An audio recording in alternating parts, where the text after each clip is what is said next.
Phrasal verbs are sometimes confusing and challenging to English learners because when we put verbs together with prepositions, we will have a whole new verb with a meaning which is entirely different from the original one. In this video, I will mainly focus on some phrasal verbs which are commonly used in business conversations. To look into. It means to investigate, to learn more about something. Yesterday, my internet connection was lost, but I didn't know how to fix it on my own. I decided to call the internet provider for technical support. After listening to my problem, they said, "Oh, we will look into the problem and get back to you in 5 minutes." To look up to. My manager is really supportive, and he also gives each employee a chance to develop and learn new skills. Therefore, everyone in my department really looks up to him. To look up to someone means to respect and to admire someone. To look through. This phrasal verb has many meanings. When you look through a group of things, you examine every single one and choose the one that you need.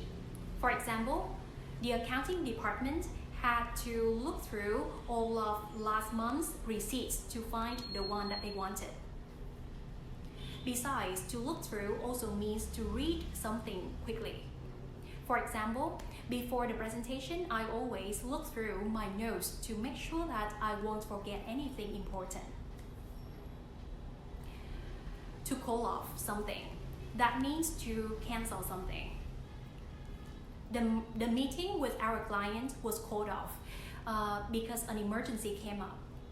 Or our company is planning an event next month, but we might need to call off this event due to coronavirus pandemic.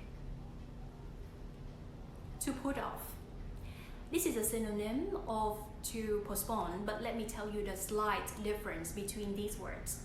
When you postpone something, you simply arrange for an event to take place at a later time than planned.